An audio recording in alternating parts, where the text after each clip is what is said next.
बिस्मिल्लाहिर्रहमानिर्रहीम। आज के इस वीडियो के अंदर कम्युनिटी मेडिसिन की ओएसपी को डिस्कस करने वाले हैं। तो सबसे पहला क्वेश्चन है, डायग्राम को आइडेंटिफाई करना है और हेल्थ फैसिलिटीज़ जो कि ऑपरेट करती है नंबर 1, नंबर 2, नंबर 3 पर उसको आइडेंटिफाई करना है। तो जो ये डायग्राम है जिसमें सबसे नीचे first level health care facility, number 2 first level referral facility, number 3 higher level care facility. तो इस डायग्राम को बोलते हैं हायरार्की ऑफ हेल्थ। ओके, तो उसको क्या बोलते हैं हम? Hierarchy of health care system है। तो सबसे पहला जो लेवल होता है जिसको बोलते हैं फर्स्ट लेवल, इसमें आती है BHU, RHC, इसके अलावा डिस्पेंसरी, OPD और MCH भी आ जाती है।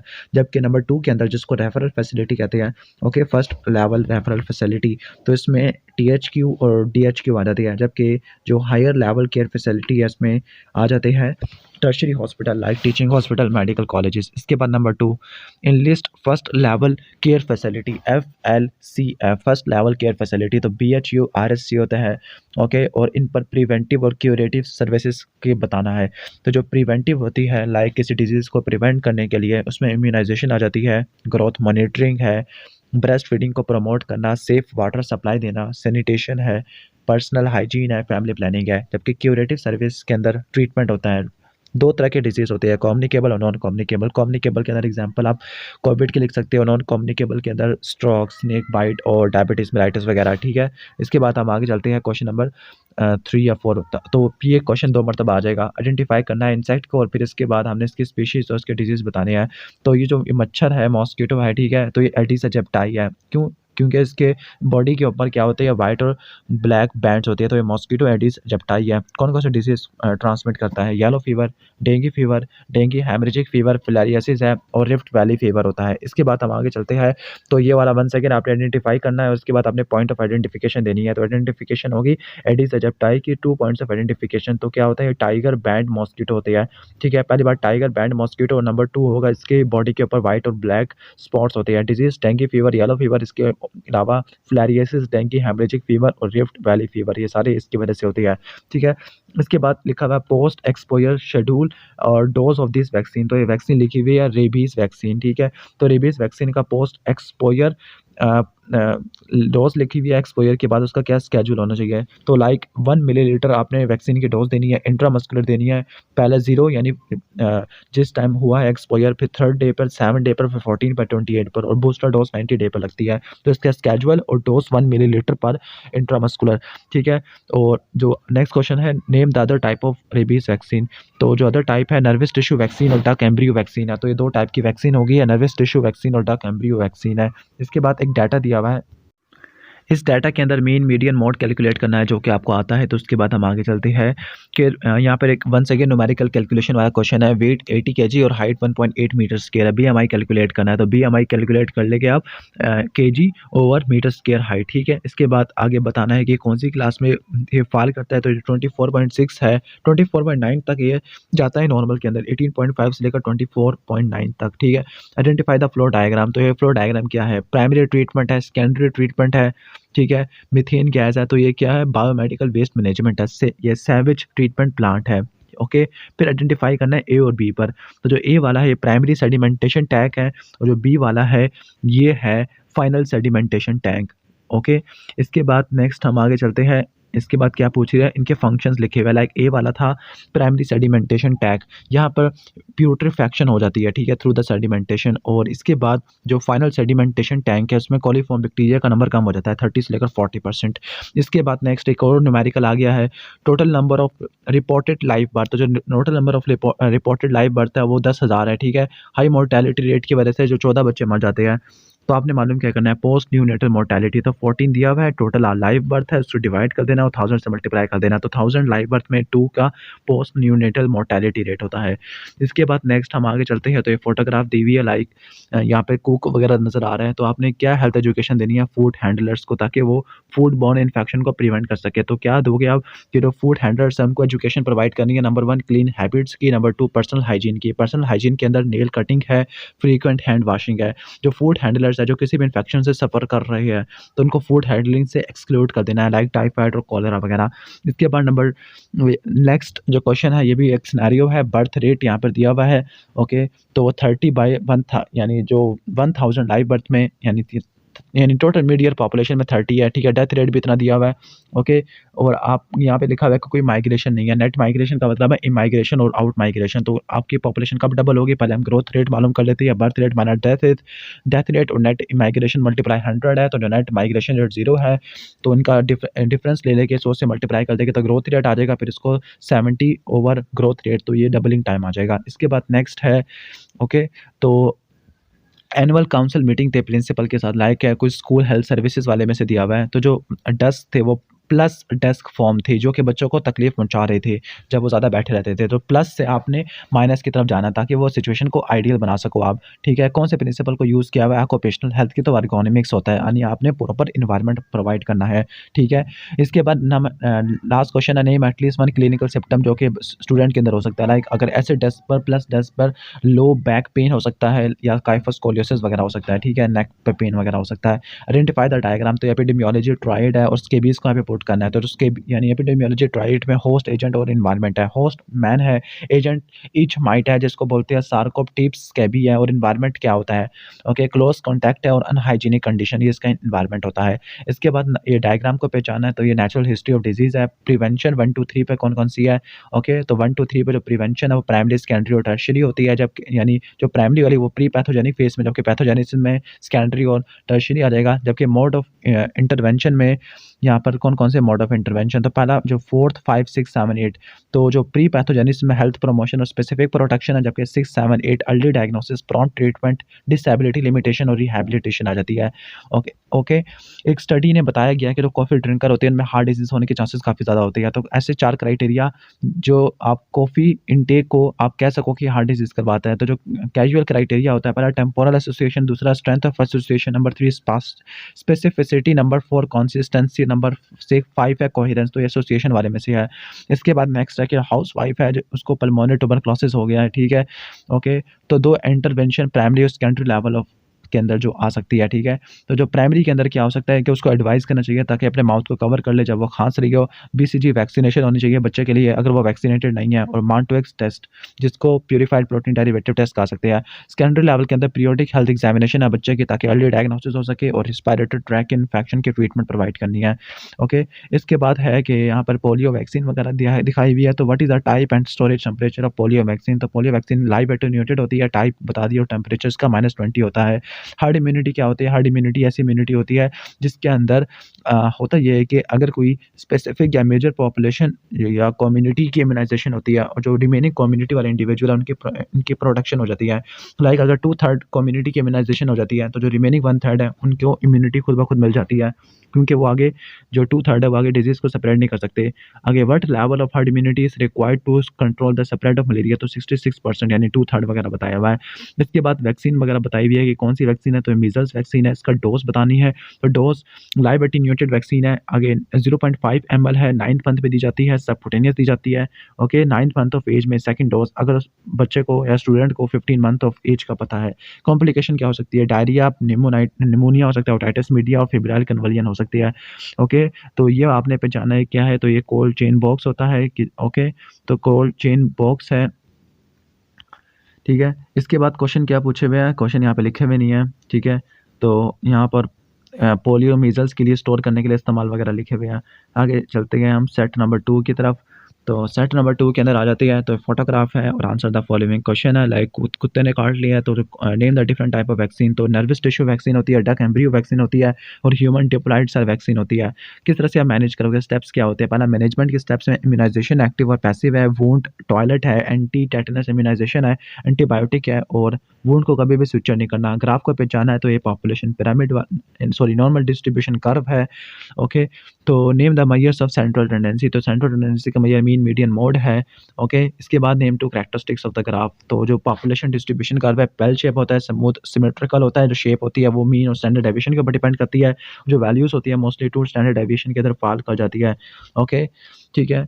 तो यहाँ पर लिखा है कि एक मैनुअल बीपी ऑपरेटर था जिससे बीपी मालूम किया जाता है, अगले दिन पे इलेक्ट्रॉनिक बीपी यूज़ किया गया, ठीक है, और इनकी जो रीडिंग्स थी वो डिफरेंट थी, ठीक हो गया।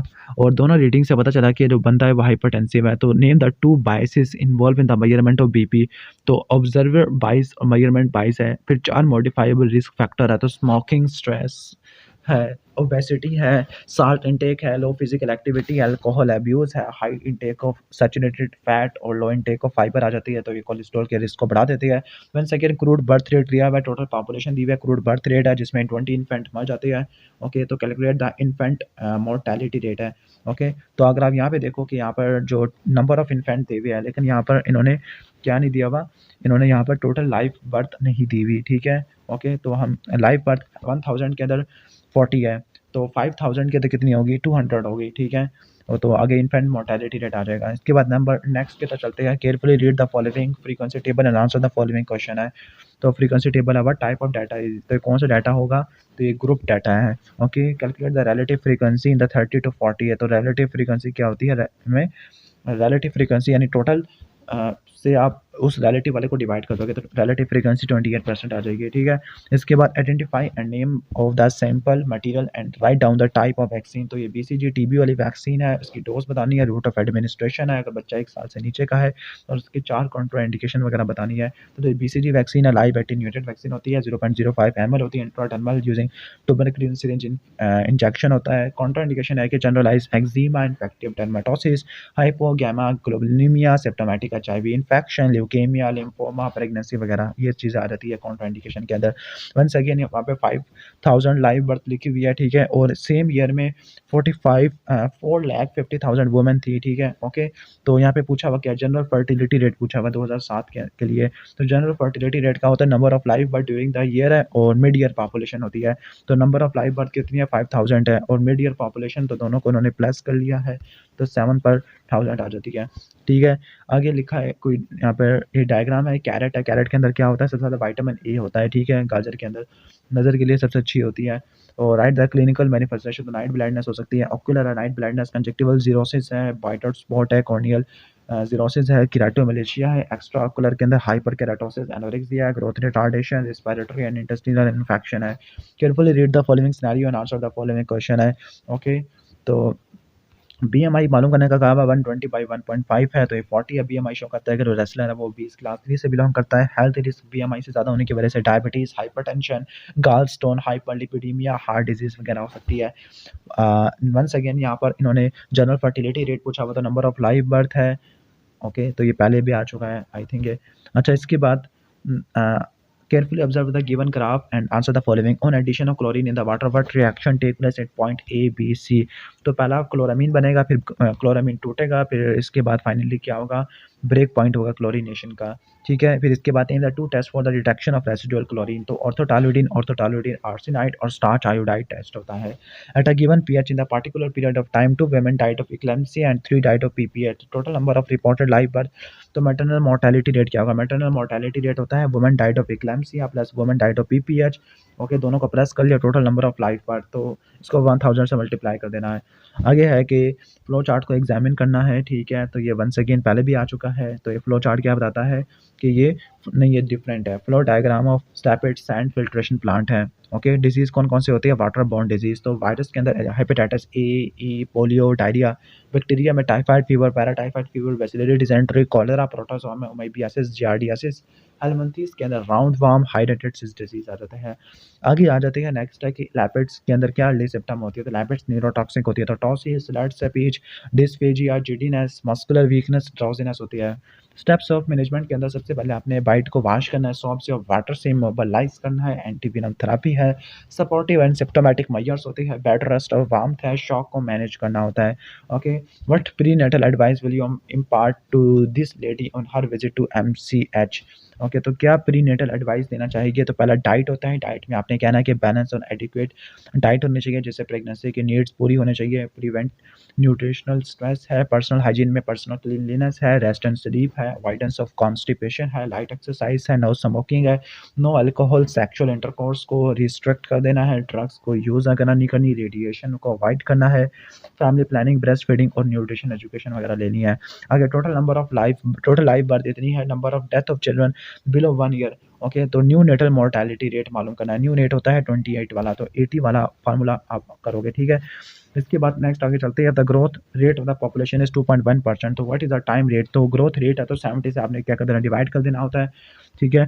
Give 3 complication of short doubling time of population है, तो शॉर्ट डबलिंग टाइम के लिए पॉपुलेशन में इनएडिक्वेट हाउसिंग यूनिट है, decrease in availability of health service, और तीसरा decrease in educational opportunities. Next चलते हैं, primigravida give birth to the male baby, mother is diagnosed as a case of tuberculosis. तो as a doctor क्या advice होगे immunisation of child में, तो immunisation में बीसीजी वैक्सीन दे देंगे baby को, ब्रेस्ट फीडिंग में कीमोप्रोफाइलैक्सिस आइसोनियाजाइड वगैरह देंगे, और मदर ब्रेस्ट फीड कर सकती होती है एट द पर्सनल लेवल। इसके बाद नेक्स्ट आगे चलते हैं, तो ये डायग्राम लिखी हुई है, ये शैनॉन व्हीलर कम्युनिकेशन वाली डायग्राम है, ठीक है। 6 प्रिंसिपल ऑफ अबव प्रोसेस, तो प्रिंसिपल होते हैं, क्राइटेरिया होते हैं, creativity, interest, participation, motivation, comprehension, reinforcement, learning by doing, setting an example, good human relationship, feedback और लीडर्स वगैरह हो जाती है, ठीक है। इसके बाद है कि 40 year old women weigh 60 kg and her height is 1.8 metre, तो बीएमआई कैलकुलेट करना और कौन सी कैटेगरी से फॉल कर रहा है ये भी आपने करना है। फिर इसके बाद आगे चलते हैं, एक कैलकुलेशन वाला क्वेश्चन है, यानी मोर्टेलिटी वाले में से है, तो सेकेंडरी अटैक रेट पूछा हुआ। सेकेंडरी अटैक रेट क्या होता है, number of exposed person developing the disease with in the range of incubation period multiply, तो ये सेकेंडरी अटैक रेट आ जाएगा, ठीक है। और इसकी लिमिटेशन क्या होती है, सिर्फ इन्फेक्शियस डिजीज के लिए कैलकुलेट करती है, सारी इन्फेक्शियस डिजीज के लिए पॉसिबल नहीं है, जब प्राइमरी केस इन्फेक्टेड हो काफ़ी ज़्यादा लॉन्ग पीरियड के लिए। Give the steps that would you take to manage a snake bite, तो स्नेक बाइट को मैनेज करने के लिए स्टेप्स होते हैं, पहला जनरल मेजर्स होती है, supportive specific measure like anti venom therapy देते हैं, बिफोर गिविंग एंटी विनम है check sensitivity to the serum है, पॉलीवेलेंट एंटी विनम इंट्राविनस या इंट्रामस्कुलर या इंट्राआर्टियल दे सकते हैं। डोज क्या होती है, 20 से लेकर 50 ml होती है, 5 टाइम इसके वॉल्यूम से डाइल्यूट हुई पड़ी होती है, ठीक है। शॉक के ट्रीट करना, एंटीबायोटिक्स या टेटनस और गैस गैंग्रीन प्रोफाइलैक्सिस और वेंटिलेटर सपोर्ट होती है। इस डायग्राम को आइडेंटिफाई करना है, तो ये क्या नॉर्मल डिस्ट्रीब्यूशन कर्व होती है, ओके। फिर इसके बाद है कि give the pattern of dispersion during around the mean, तो जो पैटर्न ऑफ डिस्पर्शन है लाइक 68% जो ऑब्जर्वेशन होती है वो 1 standard deviation below and above the mean में फॉल करनी चाहिए, 95.42 के अंदर और 99.73 के अंदर आनी चाहिए, ठीक है। इसके बाद है कि नेम द आर्थ्रोपोड, ये कौन सा आर्थ्रोपोड है, तो ये वाला है, ये टिक है, और इसकी वजह से tick typhus, viral encephalitis, viral fever, viral haemorrhagic fever Kyasanur, forest disease, tularaemia, आर्टिक paralysis, human babesiosis, Q fever, relapsing fever हो सकते हैं, ओके। फिर इसके बाद है कि ये लिखा हुआ है कि ये क्या है, डेमो, ओके। तो 4 demographic feature of this population pyramid, तो पहला है कि जो डेमो पॉपुलेशन है चिल्ड्रन की वो बहुत ज़्यादा है, ठीक है। पिरामिड शो रैपिड ग्रोथ है, डिपेंडेंसी रेशियो ज़्यादा है, बच्चे की रेशियो ज़्यादा है ना, बच्चों के नंबर ज़्यादा है, पॉपुलेशन मोमेंटम है। फेजेस ऑफ डेमोग्राफिक, तो पहला फर्स्ट स्टेज है जिसमें हाई स्टेशनरी है, फिर इसके बाद सेकंड में अर्ली एक्सपैंडिंग, थर्ड में लेट एक्सपैंडिंग, फोर्थ में लो स्टेशनरी, फिर इसके बाद फिफ्थ में डिक्लाइनिंग आ जाती है। Identify the 3 arrangement, okay, and what arrangement is not recommended, तो एक प्लस, ज़ीरो और माइनस डेस्क होता है, कौन सी अरेंजमेंट को आप रिकमेंड नहीं करोगे स्कूल चिल्ड्रन के लिए, तो वो होता है प्लस वाला, बिकॉज ये बैक स्प्रेन करा सकता है और काइफोस्कोलियोसिस वगैरह करवा सकता है, ठीक है, ओके। इसके बाद इन्होंने पूछा कि पॉपुलेशन रेट पूछा हुआ है, तो जो पॉपुलेशन रेट है ग्रोथ रेट आप मालूम कर लोगे। इसके बाद डाटा दिया हुआ मीन मीडियन मोड कैलकुलेट करना है, तो आप ये भी कर लोगे। इसके बाद है कि name the disease phenomena show, तो आइसबर्ग फिनोमिना शो किया हुआ है, in list the type of cases which remain as a submerged portion, तो जो सब क्लिनिकल अनडायग्नोस्ड लेटेंट कैरियर्स होते हैं वो चारों इसी के अंदर आते हैं। Name the 3 disease showing the phenomena, तो पहला हाइपर क्या लिखा हुआ है, name 3 disease with this phenomena वाले से, ये डिजीज शो नहीं होती, हाइपरटेंशन, डायबिटीज़, मेंटल इलनेस और कैंसर्स वगैरह, ठीक है। तो name, give the name of disease, तो जो डिजीज़ का नाम बताना है, how would you prevent this disease in children, तो देखो इसकी हड्डियाँ टेढ़ी हुई पड़ी है, रिकेट्स है, विटामिन डी की डेफिशिएंसी है, तो आप एजुकेशन दोगे कि बच्चों को एक्सपोज करिए सनशाइन से, पीरियोडिक डोजिंग दोगे विटामिन डी की और विटामिन डी फोर्टिफिकेशन वगैरह अप्लाई करोगे, ठीक है। Name the disease caused by cold dust, तो कोल्ड डस्ट की वजह से फार्मर नहीं सॉरी एंथ्राकोसिस हो जाता है, ठीक है। फिर एंथ्राकोसिस के फेजेस क्या होते हैं, पहला सिंपल निमोकोनियोसिस है, फिर प्रोग्रेसिव मैसिव फिब्रोसिस होती है। इंजीनियरिंग मेजर्स कौन-कौन से होते हैं प्रिवेंट करने के लिए, तो पहला बिल्डिंग के डिज़ाइन है, गुड हाउसकीपिंग है, एनवायरमेंटल मॉनिटरिंग है, general ventilation, mechanisation, dust control, substitution, statical monitoring, protective device, enclosure, local exhaust, ventilation, isolation research होती है। आगे identify the diagram and label side 1 2 3, ठीक है। तो नेम इंडिकेटर, तो इनलेट फिर आउटलेट है, फिर मैनहोल, सकम स्लेज होती है, ठीक है। आगे the strength of sewage is expressed by तो biochemical oxygen demand, chemical oxygen demand और सस्पेंडेड सॉलिड्स होती है। फिर इसके बाद यहाँ पे इन्होंने कोई डाटा दिया हुआ है, तो एज स्पेसिफिक डेथ रेट मालूम करना है, तो जो एज स्पेसिफिक डेथ रेट होता है, ठीक है, तो वो आप मालूम कर लोगे लाइक यंग्स के अंदर और ओल्ड के अंदर, तो आप स्पेसिफिकली दोनों का कर लेना। लाइक टोटल पॉपुलेशन इसकी 8000 है। इसके बाद नेक्स्ट हम आ जाते हैं, तो ये एक डायग्राम दी हुई है, tell the mother that um the sorry यहाँ पर how will educate the mother for preparation and giving ORS to dehydrated children है, तो जो डिहाइड्रेटेड चिल्ड्रन के लिए ओआरएस के लिए आपने प्रिपेयर करना है, तो टेक 1 पैकेट ऑफ ओआरएस लेना है, फिर इसको सोप से वॉश करने हैं, 1 फिल्टर या 4 ग्लासेस 1 लीटर या 4 ग्लासेस ऑफ वाटर यूज़ करना है, फिर ओआरएस को पोर करना है सेफ वाटर के अंदर, ठीक है, सारा स्टेप्स वगैरह आ जाएंगे, ठीक है। आगे write down the daily requirement of iodine for the adult, तो आयोडीन की 150 माइक्रोग्राम पर डे होती है, और आयोडीन की डेफिशिएंसी की वजह से endemic goitre, hypothyroidism, retarded physical mental growth, increased risk of spontaneous abortion, stillbirth, neurological keratinism, ectodermal stress keratinism हो सकती है, ठीक है। आगे जो ग्राफ है, the above graph given graph show antigen antibody reaction है, तो आइडेंटिफाई द कर्व्स है, तो जो पहला प्राइमरी इम्यून रिस्पांस में सेकेंडरी इम्यून रिस्पांस है, सेकेंडरी इम्यून रिस्पांस में शॉर्ट लेटेंट पीरियड होता है, रैपिड प्रोडक्शन ऑफ एंटीबॉडी, और एंटीबॉडी तादाद रिलेटिवली ज़्यादा होती है, ठीक है। तो ये हो जाएगा कम्युनिटी मेडिसिन की ओएसपी, थोड़ा सा रह गया है, उसको बाद में कवर कर लेंगे।